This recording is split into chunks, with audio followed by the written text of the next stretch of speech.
Hello everyone. सबसे बड़ा सवाल, ट्विन फ्लेम जर्नी कब और कैसे खत्म होती है। तो सबसे पहली बात, ट्विन फ्लेम जर्नी ये कोई लव स्टोरी नहीं है, ये कोई नॉर्मल रिलेशनशिप भी नहीं है। ये एक सोल प्रोसेस है जो आपको तोड़ती भी है और फिर उसी टूटन से आपको बनाती भी है। लेकिन सबसे बड़ा सवाल यही आता है, क्या ट्विन फ्लेम जर्नी कभी खत्म होती है या ये दर्द, ये इंतज़ार ज़िंदगी भर चलता रहता है। तो आज के इस वीडियो में हम डिटेल्स में समझेंगे, तो एंड तक ज़रूर देखिए। सबसे पहले जानेंगे कि ट्विन फ्लेम जर्नी असल में है क्या। ट्विन फ्लेम्स कोई फेरी टेल कंसेप्ट नहीं है, ये सोल स्प्लिटिंग थ्योरी पर बेस्ड जर्नी है। एक ही सोल दो बॉडीज में डिवाइड होकर धरती पर एक्सपीरियंस लेने आती है। इसीलिए अट्रैक्शन इंस्टेंट होता है और कनेक्शन इंटेंस होता है और सेपरेशन असहनीय होती है। This is not attachment, this is soul recognition. अब समझेंगे कि जर्नी इतनी दर्दनाक क्यों होती है।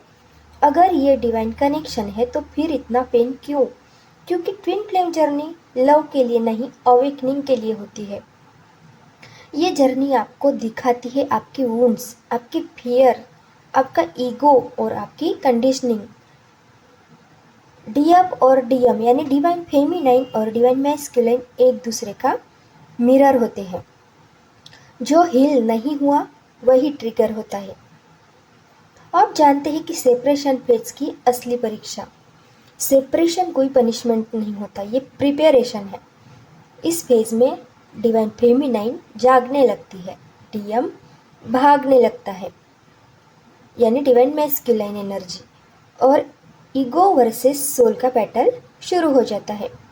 यह शब्द नहीं, खामोशी सब कुछ बयां कर देती है। डीएफ एनर्जी पूछती है क्या ये जर्नी खत्म हो गई, लेकिन सच ये है कि यही से जर्नी रियल में शुरू होती है। अब जानते हैं कि साइंस जर्नी एंड के पास है। अब आता है सबसे रहस्यमय सवाल। तो ट्विन फ्लेम जर्नी के खत्म होने से पहले पेन कम होने लगता है, अटैचमेंट डिसॉल्व होने लगती है, कंट्रोल की चाह खत्म हो जाती है, लव पीसफुल हो जाता है। आप उन्हें चाहती है लेकिन ज़रूरत नहीं रहती। This is surrender, this is healing. अब समझेंगे कि यूनियन ही एंड है। सबसे बड़ा भ्रम यही है, union equal to journey end. कई ट्विन फ्लेम्स का यूनियन होता है, फिर सेपरेशन आता है। कई का फिजिकल यूनियन कभी नहीं होता, फिर भी जर्नी कंप्लीट हो जाती है। क्योंकि ट्विन फ्लेम जर्नी का एंड आउटर नहीं, इनर होता है। अब समझेंगे सबसे बड़ा सवाल, जर्नी कब खत्म होती है। तो ट्विन फ्लेम जर्नी तब खत्म होती है जब आप खुद को चुनना सीख जाते हो, लव फियर से फ्री हो जाते हो, ईगो डिसॉल्व हो जाता है, वैलिडेशन की ज़रूरत खत्म हो जाती है। उस दिन आप रेडी हो जाते हो यूनियन के लिए या कंप्लीट रिलीज के लिए। Both are victory. अब आखिरी सवाल कि अगर ट्विन फ्लेम जर्नी खत्म हो जाती है तो क्या वो इंसान वापस आता है?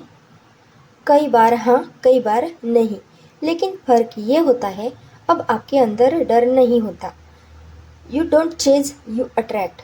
और यही ट्विन फ्लेम जर्नी का सबसे बड़ा रहस्य है। तो ट्विन फ्लेम जर्नी कभी किसी और के आने से खत्म नहीं होती, ये उस दिन खत्म होती है जिस दिन आप खुद से मिल जाते हो। That is the real union. Twin flame journey कभी सचमुच खत्म नहीं होती। ये जर्नी मिलन से ज़्यादा अवेकनिंग और ट्रांसफॉर्मेशन के लिए होती है। कई बार सेपरेशन दिखता है, दूरी आती है, साइलेंस छा जाता है, लेकिन यही फेज सबसे बड़ा लेसन देता है। जब ईगो डिसॉल्व होती है, अटैचमेंट टूट जाती है और अनकंडीशनल लव आ जाता है, तब जर्नी किसी अंत पर नहीं बल्कि हायर लेवल पर शिफ्ट हो जाती है। यानी ट्विन फ्लेम्स का अंत नहीं होता, बस फॉर्म बदलते हैं। From pain to peace, from craving to completeness. अगर आपको ये वीडियो समझ में आए और हेल्पफुल लगे तो वीडियो को लाइक और चैनल को सब्सक्राइब ज़रूर करिए। अगर कोई पर्सनल गाइडेंस चाहिए हो तो डिस्क्रिप्शन चेक कर ले। Thank you everyone.